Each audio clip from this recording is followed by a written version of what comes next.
भूसा बिकाए हमें लाए जो लटिकन, भूसा बिकाए हमें लाए जो लट।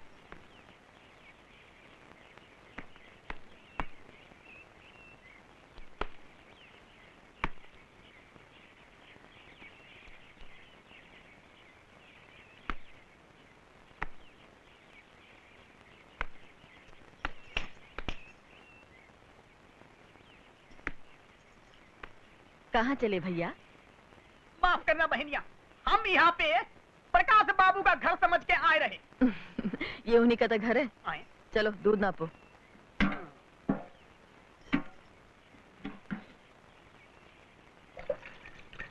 रोज कितना दूध देते हो भैया? 1 लीटर। आज से हम 1.5 लीटर लेंगे। आधा लीटर और डालो। का कह तो बहनिया? क्या हुआ? अरे मेम साहब तो 1 लीटर दूध का पैसा देने में तमाम हुज्जत करते हैं, तभी आधा लीटर दूध का पैसा कौन दे? मैं दूंगी। आए? अच्छा, अब समझे। तुहार ई घर से कोनो नाता रिश्ता है का? हाँ ठीक समझे हो भैया, नाता रिश्ता है और ऐसन वैसन नहीं, एकदम खासम खास।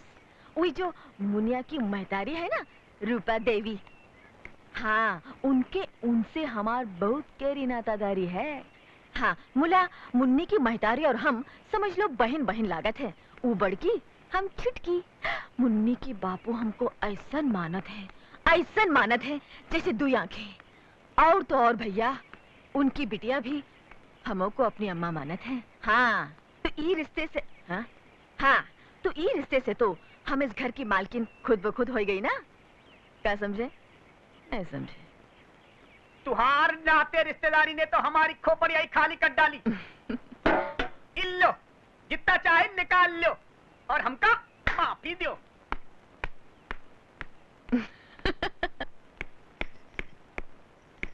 प्रेमा, ओ प्रेमा, मेरी चाय लाओ। कहाँ मर गई? अब वहीं खड़ी रहेगी या अंदर भी आएगी? अरे ये यहाँ नहीं है। ओह मैं उनके लिए चाय लाई थी, शायद मेरे कमरे में गए होंगे।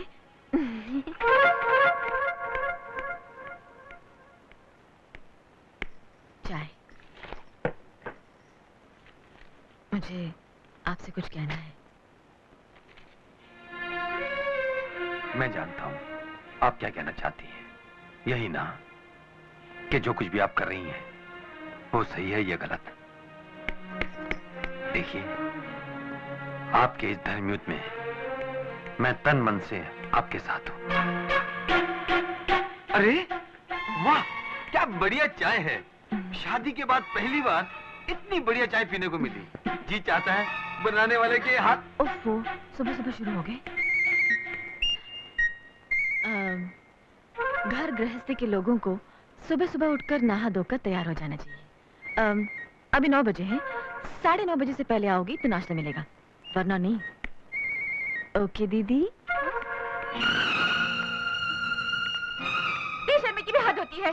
मैं पूछती हूँ इस हत्या की जड़ को घर से बाहर निकालोगे या नहीं? तुम्हारी बेसर पैर की बातों के लिए मेरे पास टाइम नहीं है। आंटी ला रही हूँ बेटा। आंटी जरा जल्दी लाओ ना। मैं क्या मर गई हूँ जो आंटी आंटी चिल्ला रही है? बोल क्या चाहिए तुझे? तुम्हें किसी चीज का पता है? पहले डैडी मेरी चीज संभालते थे, अब आंटी। कम्बख्त, आंटी होती कौन है? तुम्हारी छोटी बहन। क्या कहा? आइंदा इसे हाथ लगाए तो क्या कर लेगी मेरा? तेरे दांत तोड़ के हाथ में रख दूंगी। Shut up! मैं इसे मारूं, पीटूं या गला दबा दूं। तू बीच में बोलने वाली होती कौन है? ये मेरी बेटी है। ओहो हो, मैं तो भूल ही गई थी कि ये तुम्हारी बेटी है। इसे अकेले तुमने ही पैदा किया था ना? बिल्कुल, मैंने पैदा किया है, मैंने। अच्छा अच्छा, शादी से पहले या शादी के बाद? बदतमीज, तू ये कहना चाहती है कि बच्ची नाजायज है? छी छी छी छी छी छी, इतनी बुरी बात मैं कैसे बोल सकती हूँ? मैं तो सिर्फ इतना कहना चाहती हूँ कि पतिदेव के साथ शादीशुदा जिंदगी गुजारने के बाद ही पिंकी पैदा हुई है। ये भी कोई पूछने की बात है? गुड। तुम्हें तो दुनिया भर में गाती फिरती हो कि तुम्हारे पति और मेरे बीच कुछ कनेक्शन है। तो सुनो, तुम और तुम्हारे पति के बीच कुछ कनेक्शन है, तुम्हारे पति और मेरे बीच कुछ कनेक्शन है, तुम और तुम्हारे बच्चे के बीच कुछ कनेक्शन है, तुम्हारे पति और तुम्हारे बच्चे के बीच कुछ कनेक्शन है। और तुम तो जानती हो कि तुम्हारे पति और मेरे बीच तो कुछ कनेक्शन है ही, इसलिए उनकी बच्ची और मेरे बीच तो ऑटोमेटिक कनेक्शन है ना दीदी? भाड़ में जाए तेरे कनेक्शन, और भाड़ में जाए मेरे दुश्मन। तू यहाँ से जाएगी या नहीं? जाए मेरे दुश्मन? तुझे यहाँ से जाना ही पड़ेगा। ठीक है, मैं यहाँ से जाने के लिए तैयार हूँ, लेकिन एक शर्त पर। तुम्हें अपनी गलती माननी ही पड़ेगी। सबके सामने ये कहना होगा कि तुमने आज तक अपने पति और मेरे बारे में जो कुछ भी कहा वो सब झूठ है। मैं मर जाऊंगी लेकिन ये बात कभी नहीं कहूंगी।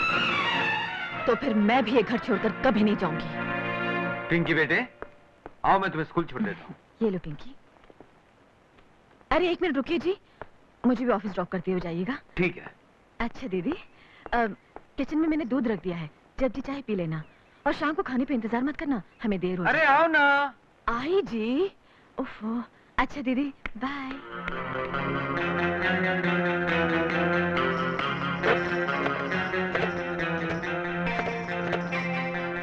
मम्मी को फोन दो। क्या सब वैष्णो देवी चले गए और मुझे बताया भी नहीं? Damn it!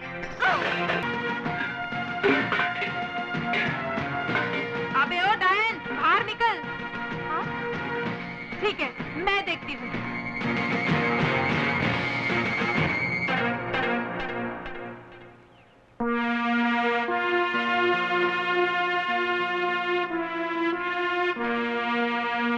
अरे डॉली, ये अचानक तेरा चेहरा नींबू जैसा पीला क्यों पड़ गया? अरे पीला भी कहाँ, वो तो खुद ही अपने आप निचोड़ नींबू हो गई है, एकदम पोकल। क्या हुआ डॉली?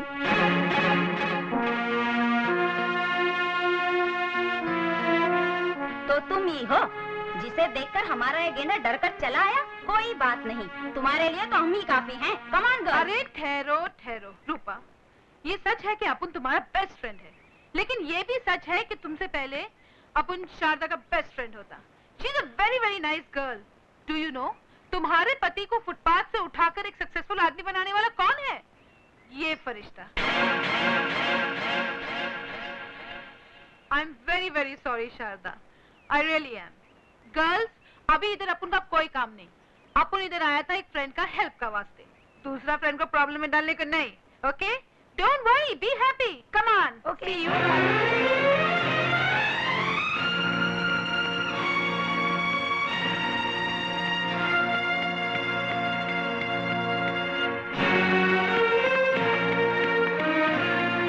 ठहरो, जब तक तुम्हारे पति घर वापस नहीं आ जाते तुम कहीं नहीं जा सकते। रूपा, कहाँ जा रही हो? मैं जा रही हूँ चीखने के लिए, चिल्लाने के लिए, दुनिया को ये बताने के लिए कि मेरे साथ क्या अन्याय हो रहा है। तुम तो पहले ही बहुत चिल्ला चुकी हो, अब बाकी के बच्चे। बहुत कुछ नया।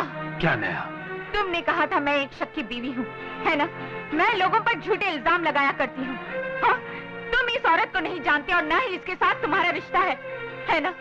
तुमने आज तक मुझे धोखा दिया, मेरे साथ फरेब किया, मगर आज तुम्हें अपनी बेटी की कसम खाकर कहना पड़ेगा कि तुम इस औरत को नहीं जानते। इतनी छोटी सी बात के लिए मैं अपनी बच्ची की कसम नहीं खा सकता।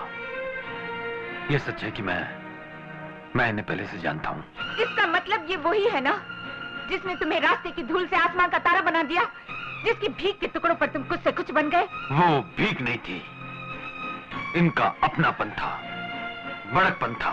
ओह, सड़क पर तो हजारों भिखारी पड़े रहते हैं, लेकिन अपनेपन की ये मीठी बरसात सिर्फ तुम्ही पे क्यों?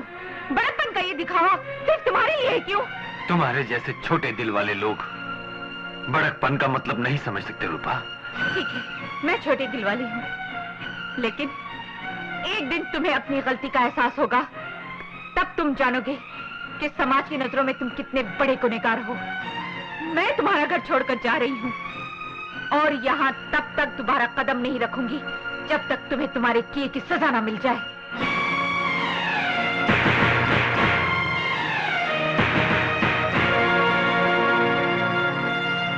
रोकिए ना उसे, घर की इज्जत बाहर जाकर तमाशा न बन जाए।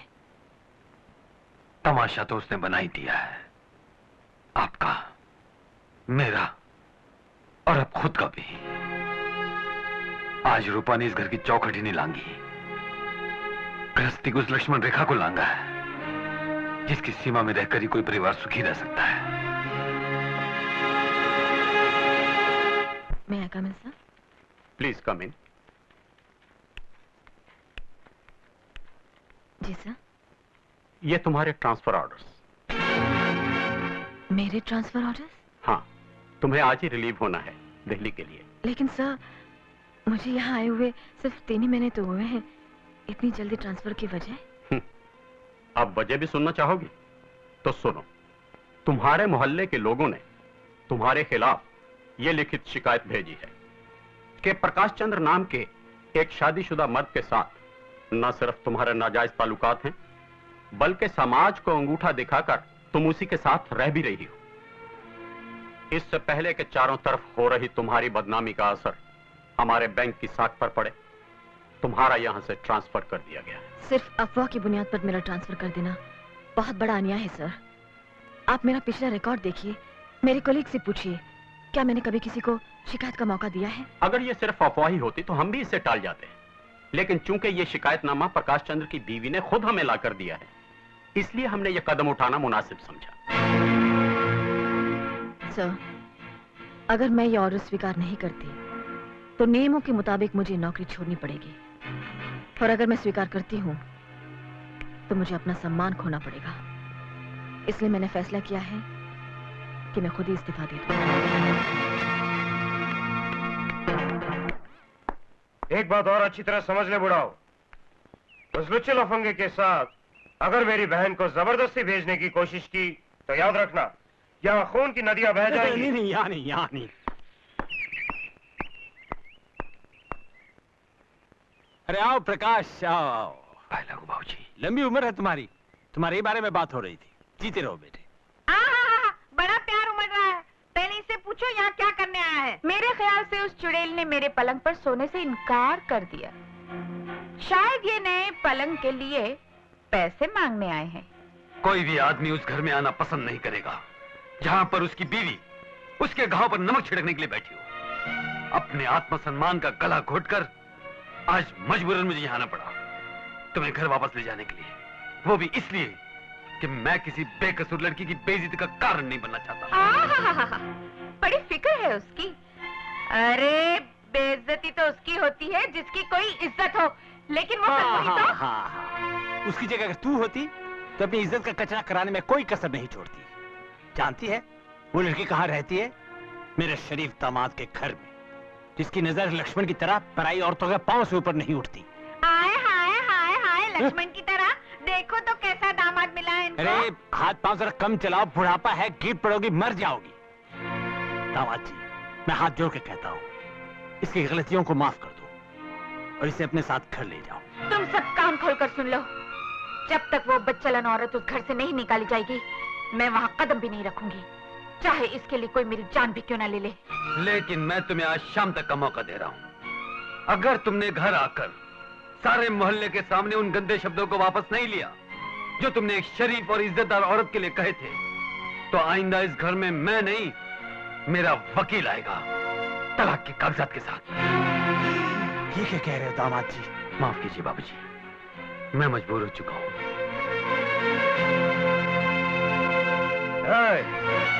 तुम्हारी इस बदतमीजी ने मुझे भी कुछ करने पर मजबूर कर दिया है, लेकिन मैं तुम्हारी तरह कोई वकील फकील नहीं भेजूंगा।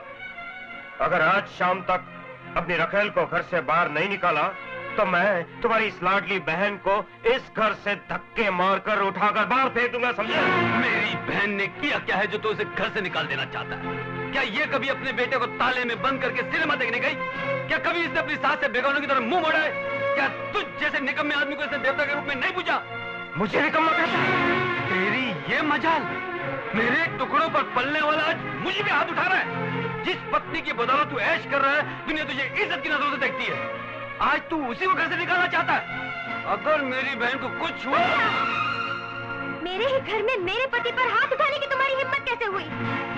तुम अपनी बहन को जितना प्यार करते हो, कोई दूसरा भी अपनी बहन से उतना ही प्यार कर सकता है। तुमने मेरे प्यार की खातिर बहुत कुछ खोया है भैया।